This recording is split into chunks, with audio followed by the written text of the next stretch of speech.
Welcome, everybody. Thank you for coming on board. Sorry, I'm not too sure what's going on with Facebook because I seem to be going on and hearing myself several times. To another episode of Talk Everything Education, where we look at the impact of COVID on educators and students. Welcome to my guests. Welcome. And thanks, guys, for coming on board. Can you please introduce yourself? Can you also tell us what country you come from and what you do? Thank you so much for the wonderful invitation, ma'am. This is Kamlakar. I am from India. I belong to Telangana state and I work in social welfare residential educational institutions. I am a trained graduate teacher in English. Okay. And belated happy birthday, madam. Thank you. Thank you. Okay. Introduce yourself, please. Yeah, I'm Kakuli Sardar from India, and I too work in social welfare residential institutions. And it's my pleasure to be here on this platform, madam, and belated happy birthday. Thank you. Thank you. Mariam, can you hear us?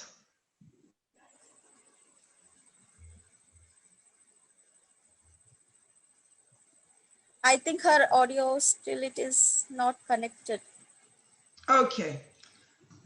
Well, that's our psychologist, counselor. So in the meantime, we'll just talk and hopefully she'll join us as she gets her video sorted. Right. Thank you for coming on board, as I said. The interesting thing about it is we know right now a lot of educators have gone back either on the online platform or they have gone back in the physical classroom. And they are facing a number of challenges in relationship to dealing with the new normal. They also have the issues of the students now dealing with the new normal. And what people are failing to realize is there's a lot of issues there. Everybody seems to be so concerned about the fact that these students has lost education time, that the intellectual aspect should be addressed far more and taking precedent over the mental health issue. I have been into schools, I've been back into the physical classroom, as I said, and for me, the mental issue of educators and students are far more important than the intellectual aspect, because I've had issues where students are telling me that during the lockdown, they were feeling to commit suicide due to the isolation and the inability to do what they wanted to do. The fact that they were not able to go out when they want to or interact with their friends as often as they want to. And we know that we as human beings, we are social beings. And when we are not able to do the things we do socially, the impact, the lack of that has on people varies. Some people were able to cope during the lockdown and some were not able to cope. So we had this situation where some students found it exciting because they were able to connect with the family. They spent time knowing their family, whereas there were some students who found it really, really challenging. They couldn't cope with the fact that they were not able to do what they wanted to do. So for some of you educators, what are some of the challenges that you've seen in relationship to the children coming back into education or you going back online and teaching them? What were some of the challenges? Before we move on, I'd like to just give a brief introduction about our institutions because it is a kind of different setup. Which will be something new for you because we work for marginalized sections of students. Ours is a residential education pattern and we have altogether, we have 268 institutions and there are about 150,000 students, about 3,000 employees and about 1,500 non-teaching employees. and we have 93 boys institutions and 143 girls institutions from ranging from 5th class to 10 plus 2 and graduation. We have 13 institution for graduation, and we have one special school for arts, fine arts, and one institution for army training.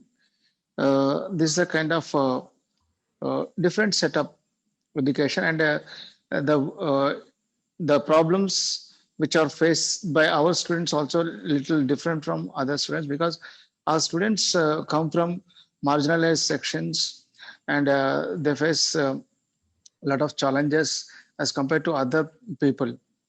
Okay, so it is always challenging to bring back the students to education, and also it was a very Herculean task to reach out the students online and getting in contact with the students day by day.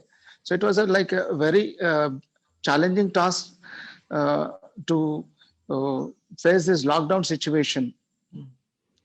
See, what our institution has done is that our students were asked to form village learning circles. This is something different setup thing. The students who are from our institutions from a village, they have to sit together by maintaining the protocol and by maintaining social distance and by following all the protocols. They have to sit together and they have to teach and help one another, and they have to continue their education. And we have also made short videos for the students ranging from 3 minutes to 5 minutes.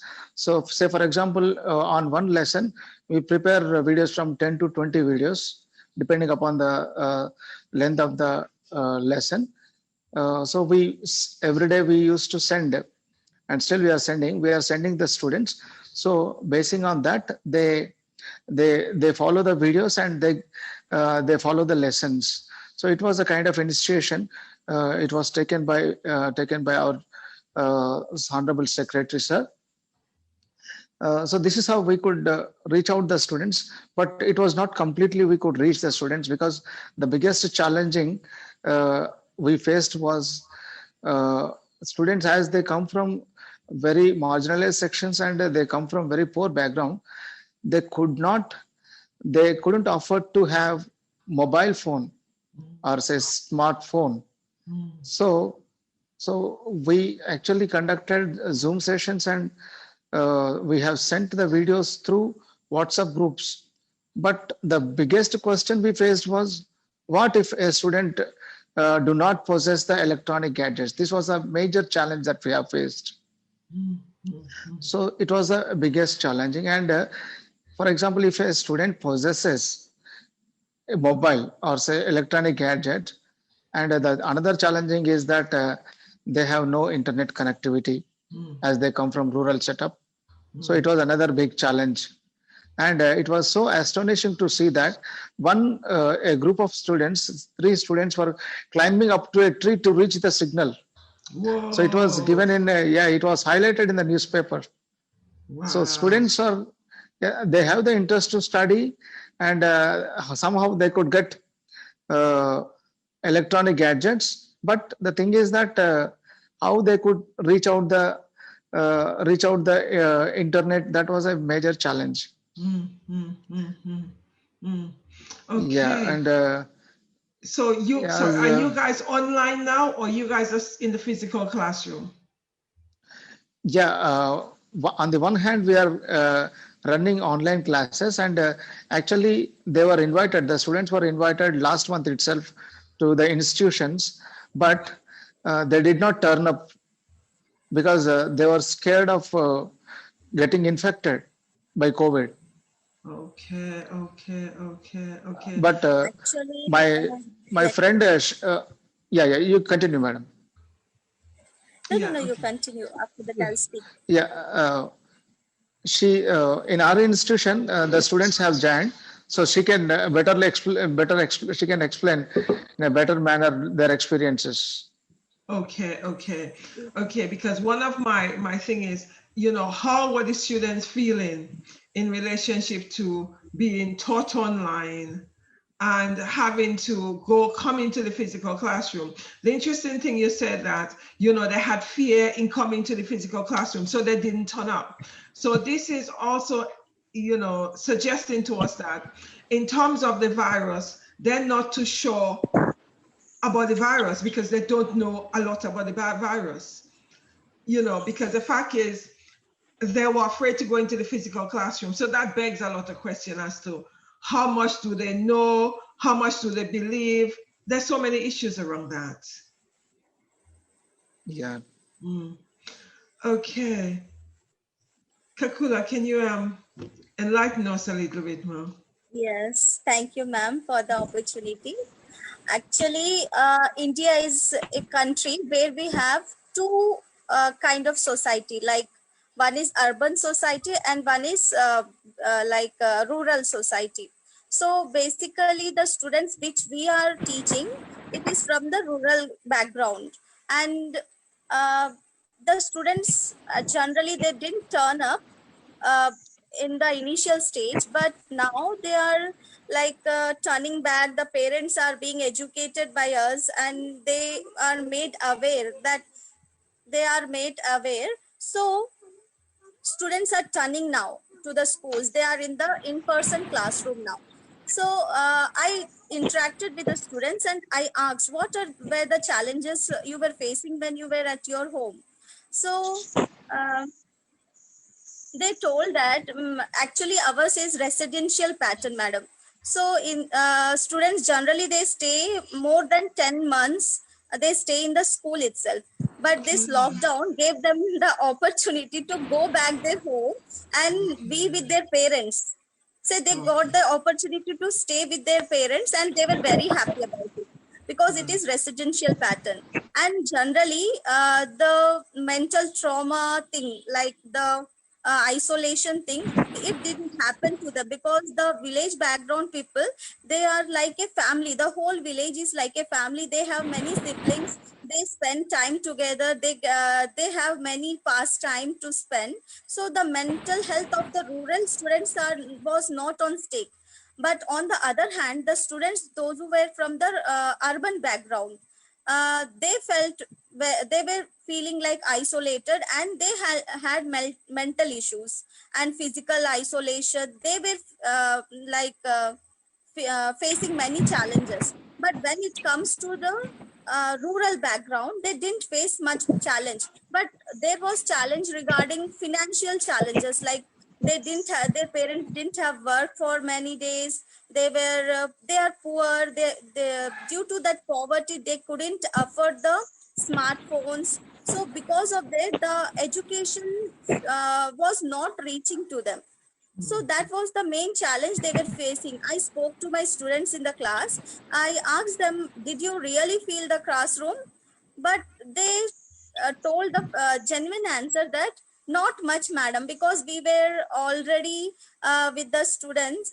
We were on contact with our friends on call, and we had very good time at family. But due to poverty, we didn't had proper meals, because in our school we provide very good food at the in the school. They have very delicious food as well as nutritious food. So that they were deprived of that because they are marginalized people. So they couldn't afford that. Due to the lockdown period, their parents didn't have proper work, they didn't earn much. That was the challenge faced by them. And we as an educator, we were always in touch with them. We educated about the COVID, we educated about the protocols. We had many VFCs. What are VFCs? Like village fitness circles.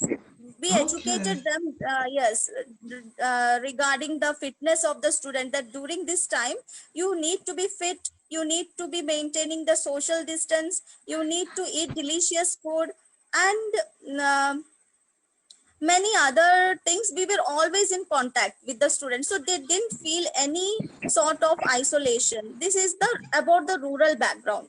And due to financial crisis, they couldn't afford to buy the phone. So such parents are there who sold their cow generally India is a country where devote devote to the cow as a god.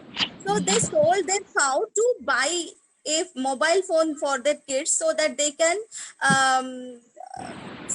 learn through the online classes and video classes. So that is a thing we should be very much painful about. And other things like we have Panacea Center, like the doctors in our society schools. We have doctor. If a student is ill at their home also, the Panacea Command Center, they take care of the students. So generally our society institutions, they took great care of our students during this lockdown period. So our students are very happy during the lockdown period. But as an educator, I myself faced many challenges because the rural background parents are generally illiterates. They don't know how to deal with the mobile phones. So that was again a great challenge. Like through Zoom classes, I want to educate them. So they were like, we don't know how to operate. Then I called them in the school and I educated them. I downloaded the app and I installed it. I told them how to connect through to us. So there were many challenges. The students, like when come to the students, they were having fun in the online classes. They felt like they chatted privately. Like we have an option here, chat. They instead of listening to the classes, they were chatting to each other. So that is also a challenge. Like in person in class is very much effective rather than the online classes. Okay. All right. So therefore, your challenges wasn't so much, in terms of mental health for the rural children. It was the fact that they were not able to access the sessions. Right. Yes. Right. Okay. You see, the challenge we have here as well is we have the fact that not every student has access to the device. We also have the mental health issue as well. As I said earlier on, when I actually spoke to a number of the students, the issue was the fact that they were on lockdown. And the issue was they were not able to go out as freely as they want. So that actually brought on what I said to them is like a grieving process, because they were grieving because they've lost the freedom. They were grieving because they couldn't go out when they want. They couldn't do things when they want. So the freedom, as well as coming to school, as well as the fact that they had to stay home against their will. So that was a lot of issues for them because they didn't know how to deal with it. So when they actually got back into school, one of them said to me, they were really happy and excited to come back to school. Although the classes, they don't know what class they were going to have, etc. But that didn't matter to them because they were coming back to school. So that was a plus. So when we talk about the mental health, how do you think as educators, what do you think educators need in order to support their mental health? Because you may not be fully experiencing it, but at the same time, you would be aware of some of the challenges that educators would face, because there's various research which shows that 1 in 3 educators suffer from stress and anxiety. That's before COVID. It's 13% of educators in terms of that profession comparing with any other profession. So we now have the fact that educators are now forced to teach online. They don't know what they're doing. They don't know how to do it.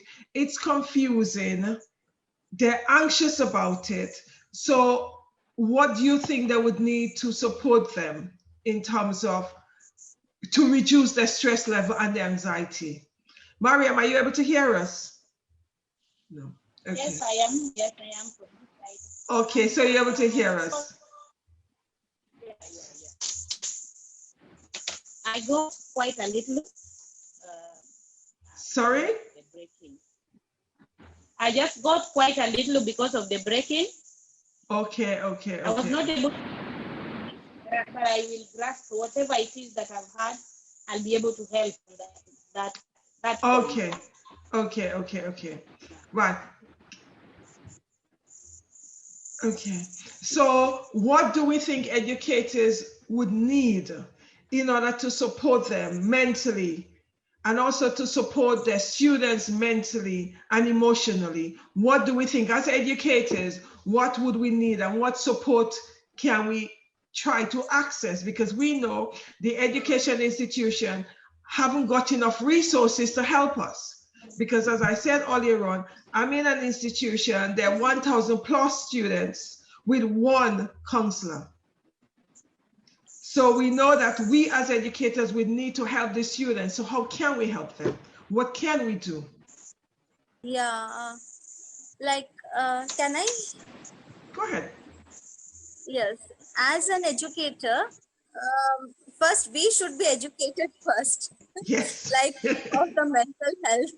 So in India, we practice lots of yogasanas and like meditation and kind of thing that will definitely help our student. And we should have one-to-one interaction with the students. We should give the comfort zone to the students, like open up and speak about their problems with us. And we should act like a friend to them during this lockdown period. Like we should understand their emotional and psychological issues. We should understand what are they are going through. And in the manner for each student, we have to understand their needs and we have to act accordingly. Like the words of comforting, we have to speak in such a way that they should not feel lonely. Like in this in India, generally the rural background, the students are from the rural background. So generally their parents, they are not educated, and most of the parents, they are drunk, like they are addicted to the alcohol. So generally students in that environment, it is very difficult to stay along with the parents, because every time their parents are quarreling due to the alcohol addiction. So that is the thing, students feel very much distressed and they like to come back to the school. So in that issues, a teacher as an educator, we should give them strength. And we should have that friendly relationship with the students so that they can express their feelings to us. And we should advise them to be fit and be mentally strong, do meditation, do yogas, and communicate with the friends or even with us. So in this manner, I think up to certain extent we can eradicate their loneliness and isolation. Right, thank you. Okay, Kamel, what do you think as educators we need and how can we support our students? It was a unprecedented situation prevailed throughout the world. Can I say something, Debbie? So Hello? it was Yes, like, hi. Can you hear me? Yeah, can I say something? Sorry? Can I say something? Yes. Yeah. Sorry, first let me introduce myself properly. I was not able to. Yes, please. My name is Miriam. My name is Miriam Nyakao. I'm a surgical counselor. I've been working with Aga Khan Hospital, Kisumu, but I resigned recently for some reasons that maybe I will not want to discuss here. And I'm happy that we are looking at a topic that is very key during this point of time, because we're about to work towards two. And there were a lot of challenges. And based on what I've heard from my colleagues around, I wanted to express. And it's good that we're dealing with this at this time. And I just wanted to talk a bit about. Mariam, you're breaking up. the audio is not so clear. Yes, I know. We need first to help each and every person that is involved here to understand that transition starts from me as an individual. when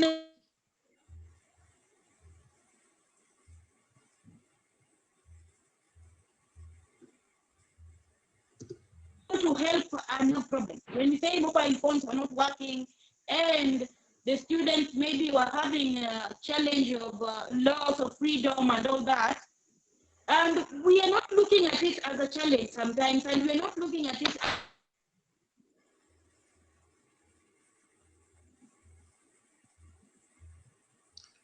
Mariam, your audio. affecting us. And after the effect that we have gotten, then how do we go about it?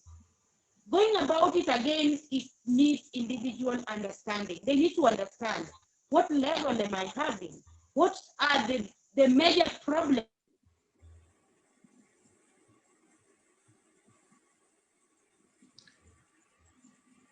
Mariam, we keep on losing you. Having during this time. Hello? Yes, we keep on losing you. We're not hearing you very clearly at all. Your points, sorry. I think the points which This is are another challenge. Exactly, isn't it? That's a big challenge. Mariam, we can't hear you at all. sorry. she has a very good points to share, but it's so unfortunate that we couldn't hear her. Yeah, we're hearing, bits and pieces. Sorry. Okay. Yeah. So try to sort out your audio, Mariam, and then come back on, please. Right. Kamel. As I told you, it was an unprecedented situation. And when the lockdown was declared, it was indefinite. So people had no clue when it is going to be ended and how the lifestyle is going to be. And especially it affected the students very much because it occurred at the time of examinations. Yeah. They finished 2 exams and they were eagerly waiting for the rest of the exams, and they were so much nervous, they were so much anxious whether the exams would be conducted or the exams would be cancelled, or if so, how they are going to get the certificate. And they had a lot of hopes about their next level of joining the courses. They had so many plans of choosing their career, but it was completely interrupted by this lockdown session because they couldn't reach out their goals of reaching the next level. Because most of my students are secondary grade students. They are looking for a bright career.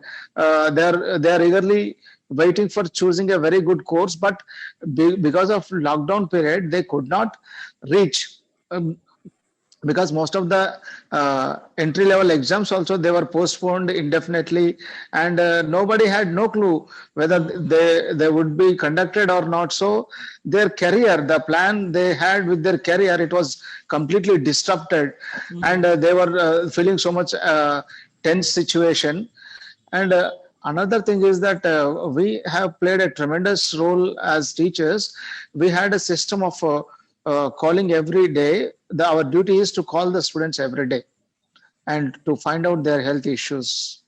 And it is also our duty to call the parents and talk about the health issues. And if at all they are facing any situations, any health problems, they have to inform us, so that we will also inform to Panacea Center, so that they will provide the medical facilities and all.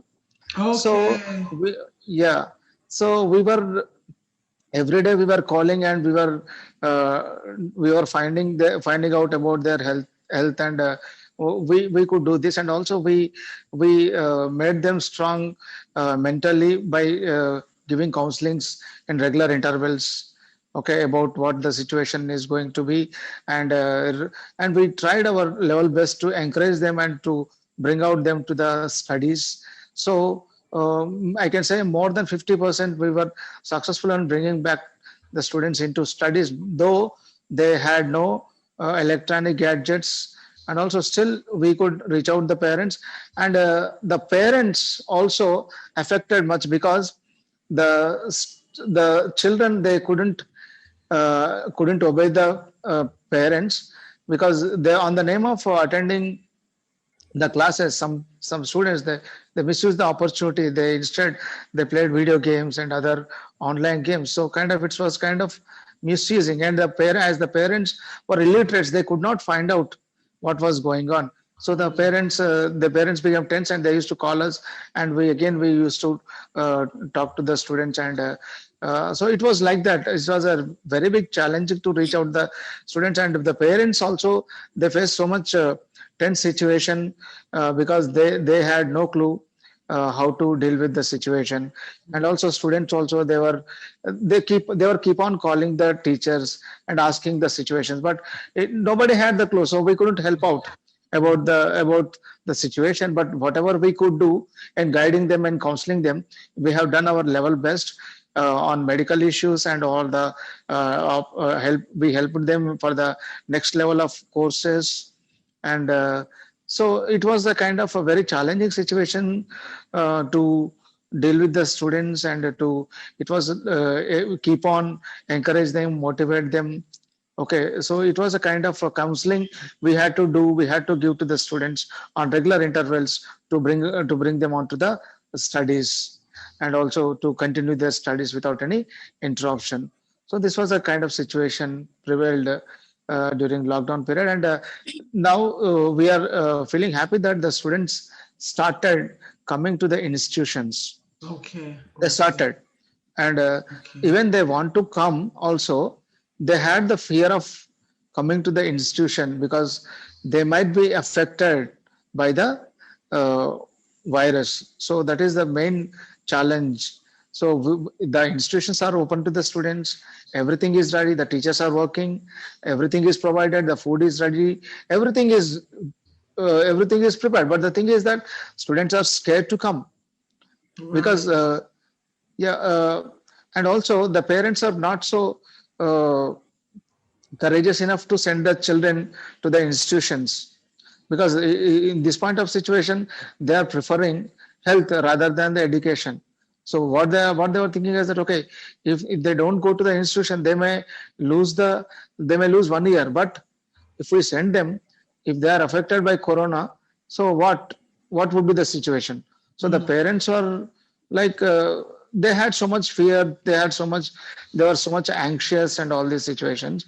But Kakuli madam, she had their students are already they were successful in bringing out the children, and she had the opportunity of speaking to them.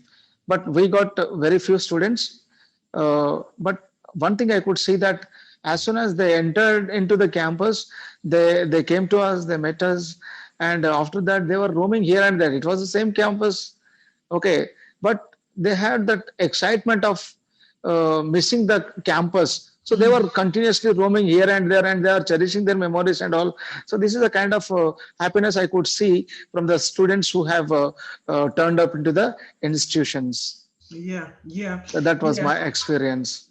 Yeah, it is so very true. You actually seen on the face of the student enjoyment, excitement to be in the institution. You know, before lockdown, they were cussing and say, "Oh, this school is so horrible." I really hate this school. But it's interesting to see the same group of students, their face light up when they're walking through the gates, because they've actually been through a situation where it was being at home. They didn't want to be there. They were not able to go out. So therefore, going out for them now, it's a really safe haven. It's interesting because young people, what I also notice is they don't care about the coronavirus. They say, they're not wearing the mask. They're just being young people. They're just being young people, which is so interesting, just to see how excited they have been. And, they're running. They're not even interested in anything in terms of the fear, in terms of death. That doesn't cross their mind. The main thing for them is they're back with the students and the friends, etc. But having said all of that, you could still hear in their voices, in the story they keep on saying, the fact that they were locked down and how it made them feel. And they spent hours still talking about it, which is very sad. Because I found that I was saying to them, I said, listen, this is 4 weeks into the session. You guys have been here for 4 weeks, and yet still, they are still talking in conversation about how it felt being on lockdown and how they hated it, etc. So the fact that they're talking about it, this is saying to us that it has affected them a lot more than we could ever imagine. What are your experiences of that? That's my experiences of being in the classroom, being on the corridor, still hear they're talking about, you know, the coronavirus because it's all over the news, and still talking about how they feel. And if they have another lockdown, they're still going to be breaking the lockdown and going out. You see, so that is another factor that they're still talking about. So this is demonstrating to us that we need to find a way of dealing with the mental health issue of these students. What are your thoughts, and how do you feel that, you know, Kakula talk about the fact that you guys in India, you do meditation, you yoga, etc. But do you do that with your students? Okay, you do that for yourself. Do you do that with your students? Yes, of course, ma'am. Like as I said before also, when the students were at their home, every day as we are educators, I was feeling like I was working in a call center. Like I used to call nearly 40 to 60 students every day, every day. Wow. So it was like an international call center for me to communicate with the students every day on the regular basis. And our physical education teachers, they also participated very well. And in our schools also, we have health supervisors. Those, they used to call each class every day, and they used to communicate with the student. Are they fine? Is there any kind of health issues? So we didn't give any kind of scope to the student that they should be detached from the school. We gave we gave assignments, we gave work on regular basis. When they are still our students are at home, 5th, 6th, 7th, 8th class students, 8th grade students, they are at home, but we are communicating each day. We are giving assignments through WhatsApp groups. We are providing short videos.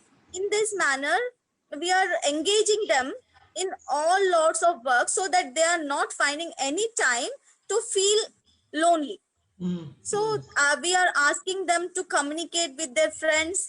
We are asking them to do physical exercises. Our PTs, they are making a group in the village, and those groups, whatever activities they are doing, they are clicking the videos, they are clicking the pictures of it, and they have to send every day in the group, so that we go through the photos and we advise them, okay, do this so that you will be fit, eat this so that you will be in good condition. And we as an educator, not only we used to call each and every student, we used to visit their homes as well. Okay. It is a great challenge for us. Like during the lockdown period, we don't have transport system well, but we used to go to 30 kilometers, 40 kilometers around the villages. We used to visit them in person. Okay. So we Okay. did not give any scope to the students that they should suffer. But I want to share one incident with you, ma'am. Like basically, we didn't give any kind of scope, but for loneliness, we always advised them, we guided them. But what happened, one incident in our school, that a student was deprived of mobile phone, and she was unable to see the online classes. This didn't happen in my institution or in our society institution.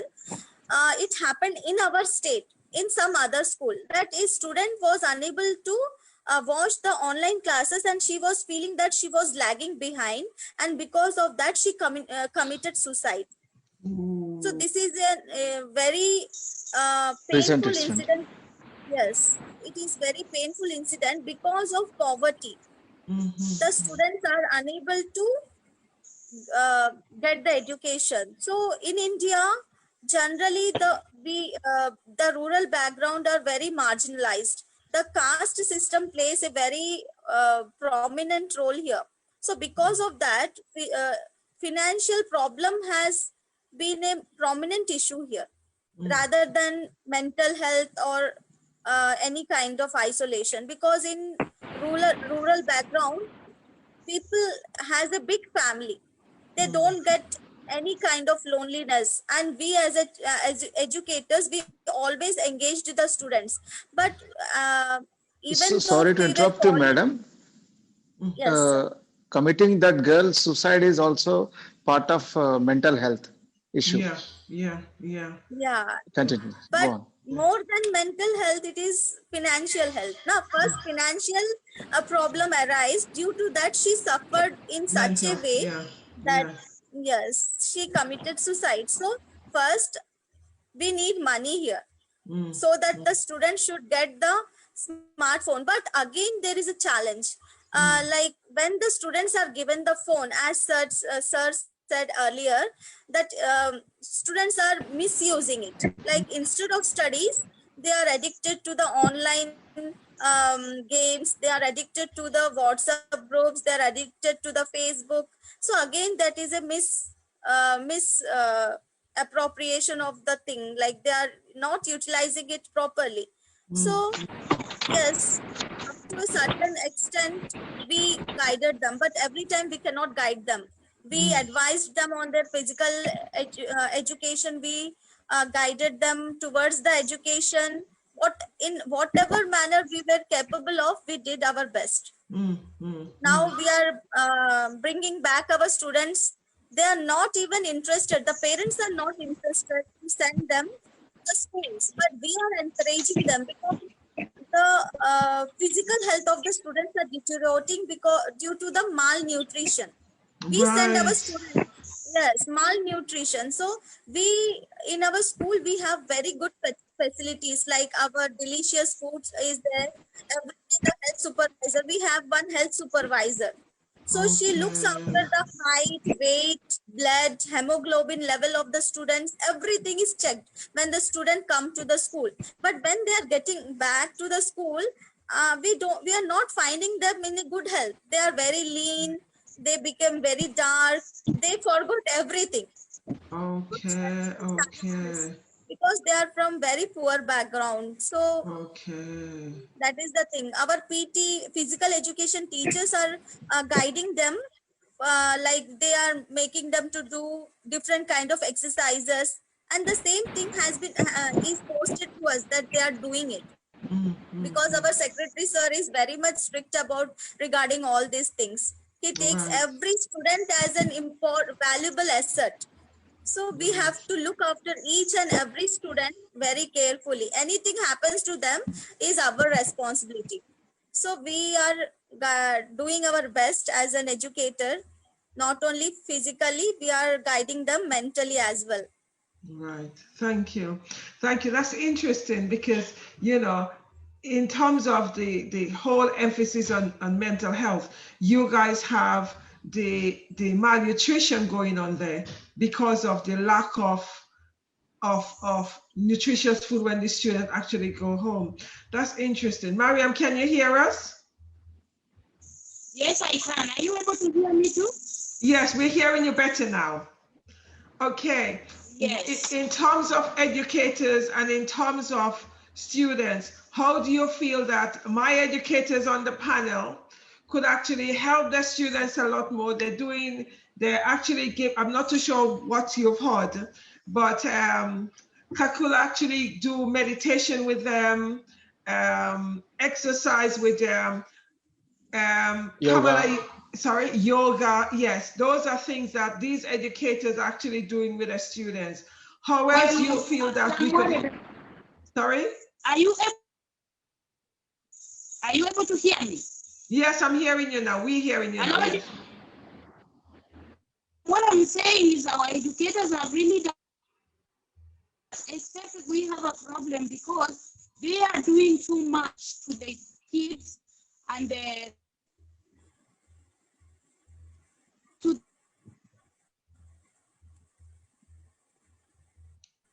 You've gone again, Mariam.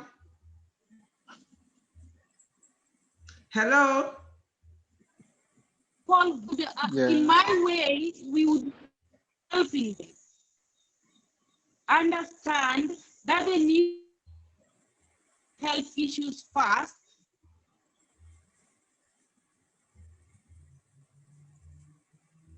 We've lost you again. We keep on losing you. I'll have to have you back onto the panel. Debbie, are you able to hear me? We keep on hearing you and we're Hello? losing you. Yes, I'm hearing you now.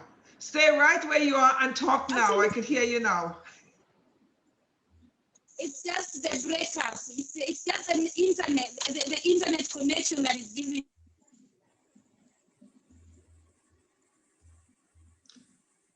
We've lost you again.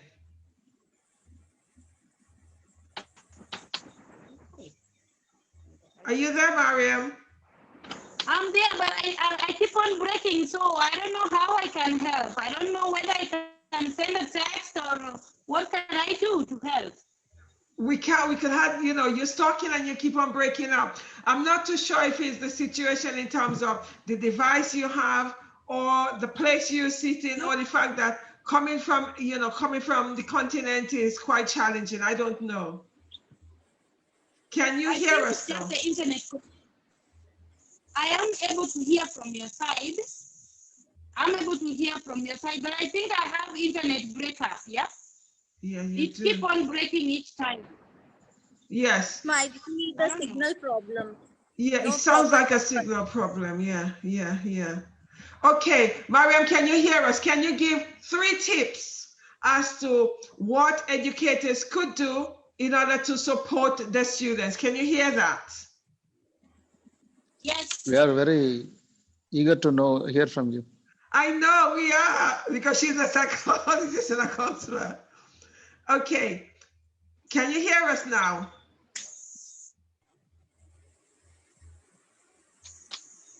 Hello? Yes, hi, we're here, we're hearing you. We're hearing you now. Can you give us 3 tips as to how can you... Yes, tips on supporting educators to support their students? Well, we need to help the educators understand that aside from helping... Anytime she's talking, she gets stopped right there. Yeah. Okay. I'll have to try to bring her back on and another day, probably when the weather is better. I don't know. It's just quite... It's unfortunate. Yes, it is. It's so unfortunate to miss such a valuable speaker. Yes, it really is. Very eager to hear from her. Yeah, well, we probably have to hear from her another day. Right, anyway, some of the things, exactly, because it's breaking up. Some of the things I do feel that parents and educators also need to do is listen to the students, allow them to express themselves. Because one of the things is students have a tendency of keeping things in and not saying. So it's to find a way of triggering some of the information from them. Because that's one of the things I had to do. Some of the students decide they want to see me after the session. Because I also do meditation with the class, I do mindfulness, and I also do emotional freedom techniques with the class. And I also play music. So those are 4 things I feel that I need to do on a regular basis because the students were all over the place psychologically. And another thing I keep on suggesting to them that they need to do things with their parents. And as much as possible, find a way of talking to the parents. One student said to me, oh, my parents don't even want to hear when I talk. So that's a challenge in itself because they're not even hearing what this child has to say. Because what the child has to say could be a situation where it could be a life and death situation. To listening to that child, to not listening to that child. Because right now the students are carrying so much baggages because they're now being told that you're behind, you need to catch up. But how could they catch up when their mindset, their mind is all over the place? They cannot focus. That's what I found with some of my students. Their mind is all over the place. They cannot focus. They're talking about the fact that they were not able to see each other. They're trying to catch up because they're constantly talking And that's what I've been having in the classroom. They're talking constantly. They don't know when to shut up and listen because they feel as if they've missed so much when they've been away from each other that they're spending in the lesson that constantly. I say, but you had some time off. You actually have your break time. You had your lunch time, but yet still they're talking constantly in the class. And initially I said to them that you guys need to just quiet down. But there are times I just have to give them the 10, 15 minutes to get it out because they want to talk. And it is frustrating, but at the same time, I had to understand that they've been on lockdown for 6 months. So I need to give them that opportunity to continue to talk. I'm not too sure whether or not you have found that the students haven't stopped talking. Yes, definitely, madam. Actually, most of our 50% of our student has been returned to school. And what's happening, like we are continuously suggesting them to maintain the social distance among them. But it is very difficult to make them apart. Like they don't maintain the distance. And it is also highly impossible to make them cautious every time to put on the mask every time. They're fed up of keeping the mask. It is very difficult to carry it. They are suffering so many breathing problems due to that.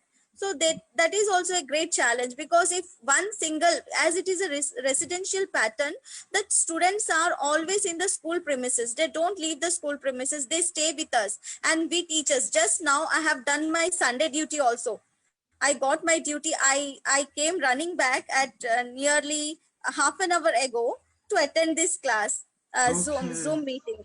Yes, just now I arrived from my school. So we need to be 24 hours, 24/7 with the students as well. So it is very difficult for us to sit apart of each other. So that is also a great challenge, because single student is affected of this corona, then the whole school will be affected. So again, that will be a challenge for us. So the lives of the students are on stake as well. Yes, they are expressing, they are going on speaking day and night, then too their 6 months stories are not being ended. Yeah. And I love listening them. Generally, I'm very friendly to them and they speak their heart out to me. So I'm glad that, okay, they are getting the opportunity to express. And they are very much interested also coming back to school. And now they're like finding a new life. Like the before lockdown and after lockdown, there is a great difference in them. Like at that time, they used to take the studies very granted. Now they are very much interested. They're asking me to teach something. Okay. So that is what the lockdown period has changed the attitude of the students as well. Right. Thank you. Kamal, what have you found in terms of the student not stopping talking? Yeah, I found another challenging task is that while teaching, I like the class to be interactive. So while taking the Zoom class, I always ask the students to take part. So I ask the students to read certain lines, but though they are bright students before lockdown situation, but now they are struggling to read 2-3 lines also. They are struggling. So I was like, I was feeling very sad, and I was clueless how to deal with the situation. So though they are bright students before lockdown, and if they face such situation, just imagine how it would be like a situation with the average students or below average students. So that was again a kind of very good challenging to bring them onto the track after they come back, and to reach to again make them reach their earlier level is a very big challenge. Maybe you could suggest us how we can deal with this situation. It is a very challenging for me. And one more interesting thing, that our students they learned teaching techniques because they are teaching in their village level to the other students. So one benefit they got it, that they study as a group every day. Okay, they choose this. They select a place in a village. Can it be a temple, or can it be a like in a government office, or can it be a school? So they assemble in a school by maintaining the social distance, and they teach whatever they learn. They help each other. So that was a great thing. A few students made miracles, and also our society has introduced giving them some gifts, prizes, students who actively involve and actively run this kind of gatherings. We call it as village learning circles. Okay. So it was. So as I told you earlier, it is like a different kind of setup. I think this is a completely new for you, I believe. Yes, it's a complete. And actually, our students are given education free of cost. Okay. They are not charged anything. They are given free books, free notebooks, uniform, everything they are given. And apart from that, we have taken this care, and the students who are studying in other corporate education institutions or private institutions, they found it, actually they were interested to join our students. Okay. So such kind of activities we have taken as part of the lockdown situation. But I cannot say that we could reach out 100%, but whatever we could do, and as per the instructions from our head office, we could do our best. But we can say that, okay, we made a difference from other institutions.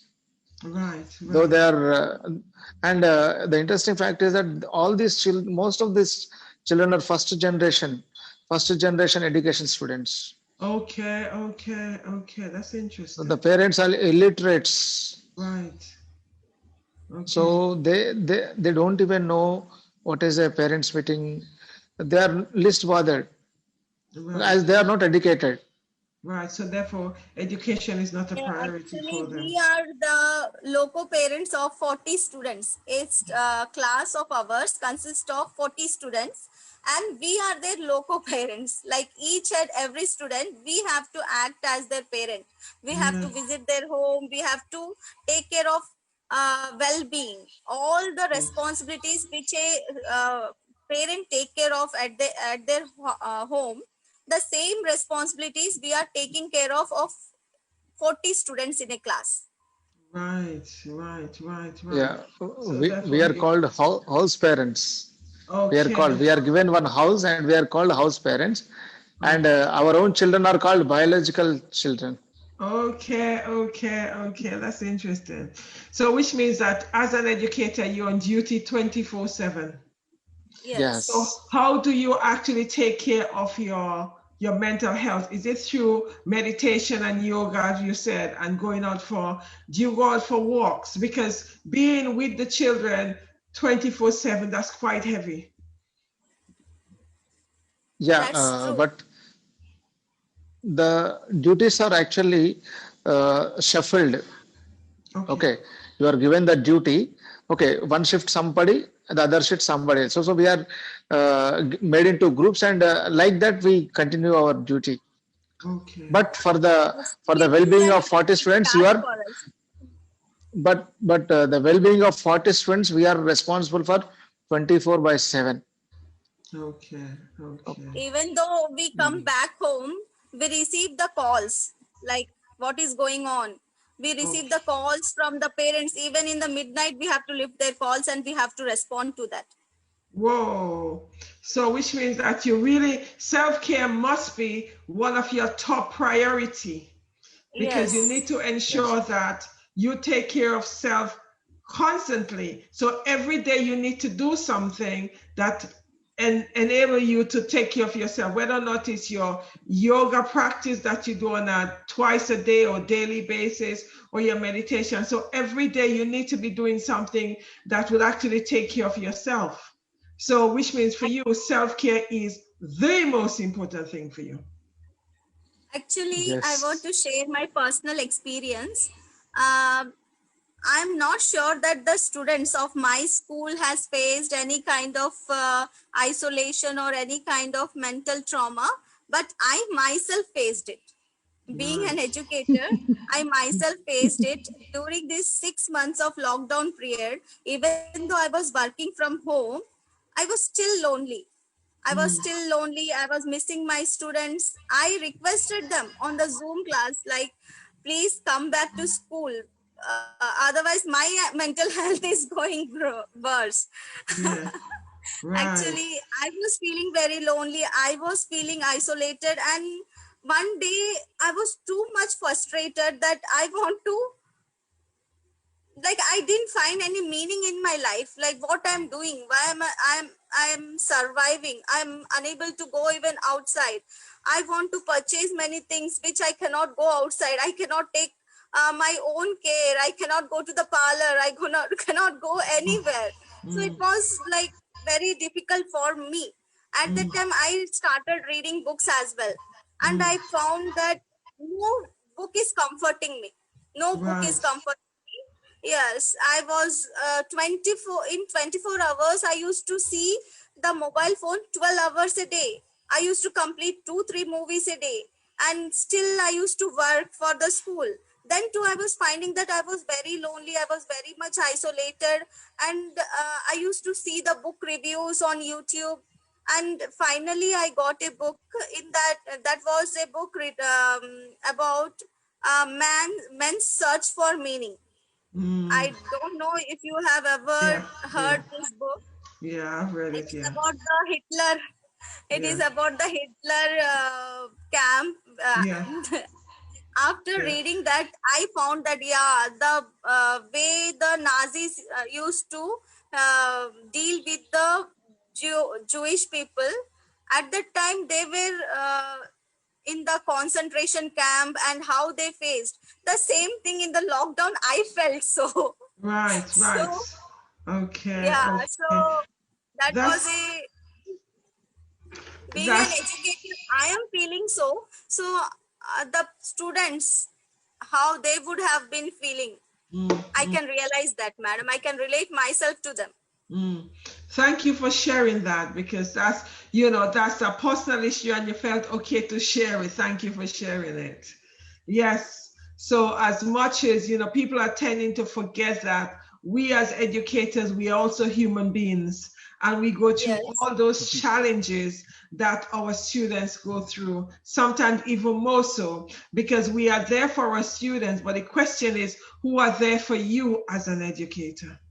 yes, that's true. Yeah, Yes. That's the reason why I am so hot on self-care. I think self-care for educators are the most important aspect of education in itself. Because if you do not take care of self, there is no way you'll have enough in you to take care of your students. So it is so very, very important that educators must take care of themselves. Okay, let's just summarize. And what I want you to do is give me 2 tips of what you are going to say in terms of helping educators to support themselves in relationship to their mental well-being. So what 2 tips would you give educators out there to support them with their mental well-being and also enable them to take care of the students' well-being? Oh, I've lost my people. Hello? Yes, yes. So I just, I will tell first, otherwise sir will complete those points. okay. Okay, being an educator, we have to reach each and every student. We have to reach each and every student. We have to give them personal touch. Like, we have to speak, we have to be their friend, not a teacher or an educator or not any kind of facilitator. We have to be in their level. Like, how would I feel in his or her shoes? So we have to relate ourselves among them. Then we can speak to them in their way, so that they should not feel lonely or left out or kind of thing. And another thing is, play with them, sing with them, dance with them. Try, if they are not available in the school, reach out to them. We can spend at least 5 minutes. We can go to their houses. We can approach them on call or video call. We have many online facilities. We got a wonderful gadget in our hands right now. So through this way, we can reach out them and teach the techniques or the methods which we apply on ourselves or our kids at home. So treat them as our own kids. That's what I want to summarize. Okay, thank you. Kamala? Yeah, I want to reiterate the point that Madam has spoken. We have to give the healing touch to the students. Okay, we are there. We have to give the confidence that we are there to look after you. Okay, we are there to address your issues psychologically, and we should be available them all the time.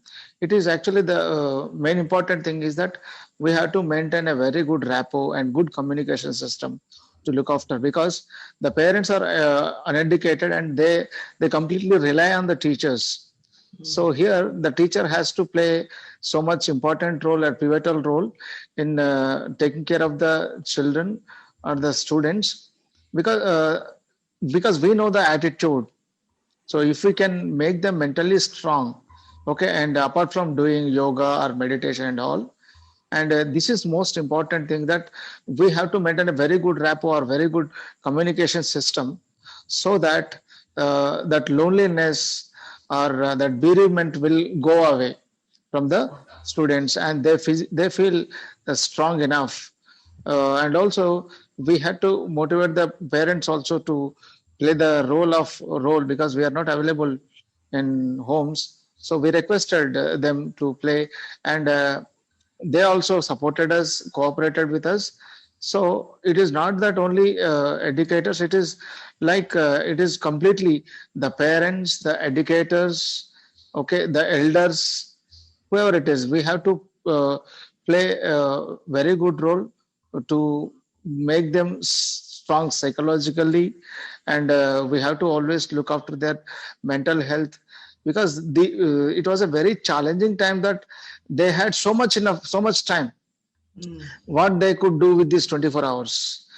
Earlier they had to be in school for 8 hours, and they have other things to do, but now we have plenty of time in your hand.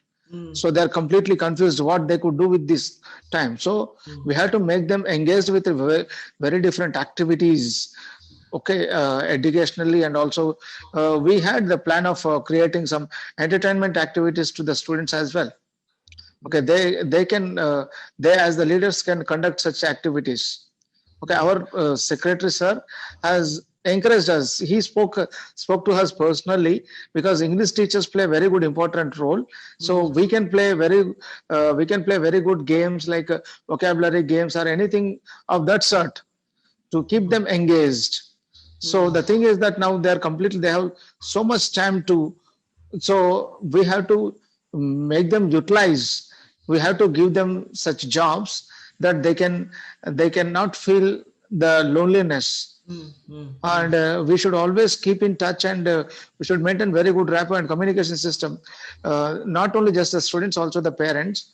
So which can bring change in the students. That healing touch should be there. Okay, the students should be instilled that courage that there is someone to look after us. So that can change the mindset of the students or the parents. Yeah. Okay, they are facing financial problems. Okay. Another point. Yeah, you are welcome to. Yeah. Actually, we need to educate the parents also regarding this.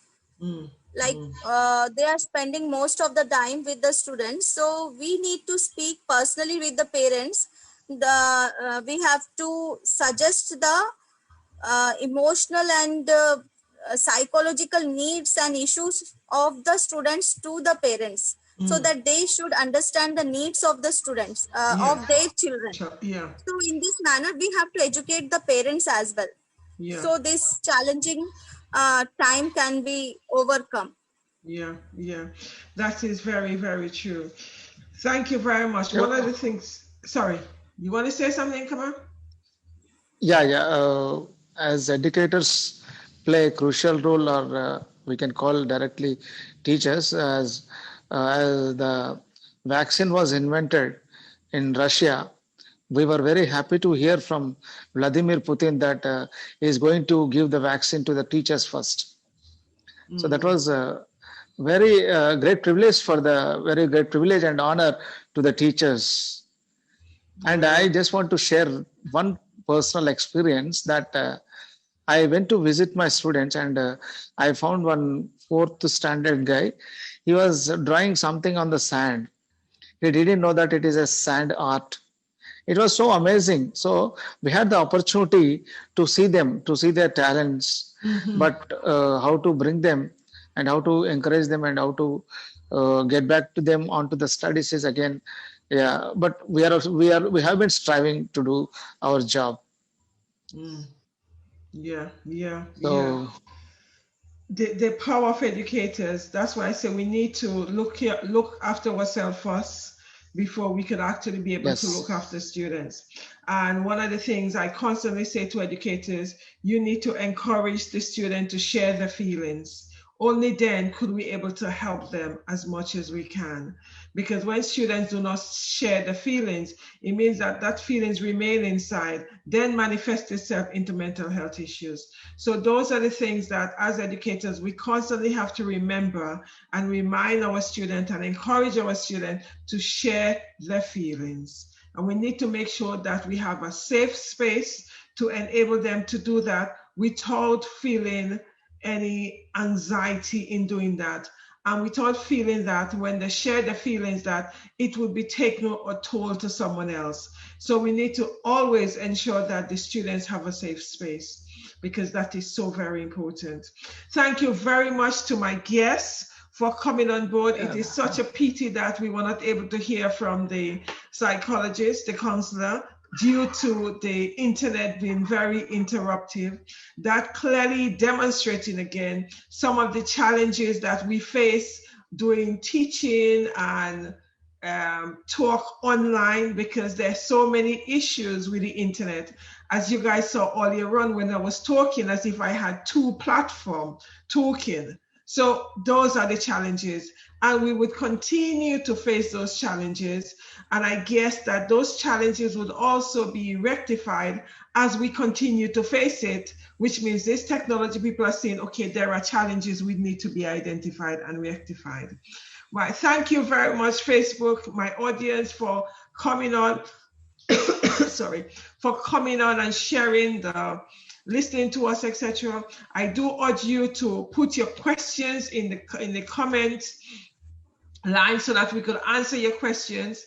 And I'm here every Sunday looking at Talk Everything Education, looking at the mental health of educators and students, because we know there is a mental health issue of educators and students. Let's not be fooled about that. Let's not pretend that it does not exist. It does exist. And I'm keep on saying to people, by December, I could see an explosion in the mental health of educators and students if we do not do something about it. Because 4 weeks into students coming back, they are still talking about the impact COVID have had and is having on them. Because even though they've gone back into the physical classroom, they're still told that they need to keep a physical distance. Some classes, it is possible, sorry, some classes, it is possible to maintain a physical distance. Some classes, it is not. I am teaching in classrooms where it is not realistic to keep physical distance, because I still have 22 students in my class, and there is no physical distances. And I know that there are other educators out there who are in classrooms that they're not able to maintain the physical distances. So let's not be fooled, and let's not pretend that it does happen. In some cases, physical distance happens, not in all cases in the educational institution. Not in all cases that we are able to maintain physical distances. So we need to be real. So we need to stop pretending that that is happening in our institution. It is not happening, and it is not realistic, because the students themselves are coming into the classroom, and for them as if everything is okay. There's still this, even though you say them keep a distance, in some of my classroom, there is physical distance, but not all the classrooms. They're still connecting with each other, still going up close with each other. They're still hugging each other. There's sometimes there is nothing we could do. We just have to let it be and just pray that they're going to be supported and just pray that they're going to be taken care of. There's nothing we could do. Thank you very much, everybody. Good night, good morning, good evening, where you are. Please share, comment, and like. Share, comment, and like. And put questions in the comment link. And if there are any questions you feel that we need to address, please put that in the section. I'll be back on Sunday. I'll be back on Friday because I'm doing a panel with 100 Black men of London where we'll be looking at education and what are the issues parents and educators face. With that platform, we'll be looking at educators and parents and how we as educators could support parents to support their children and how we as educators could also support the children. So I'll be back on the platform on Friday talking about education with parents and other educators. Thank you very much, everybody. Have a fantastic evening. Stay blessed. Take care. Bye-bye.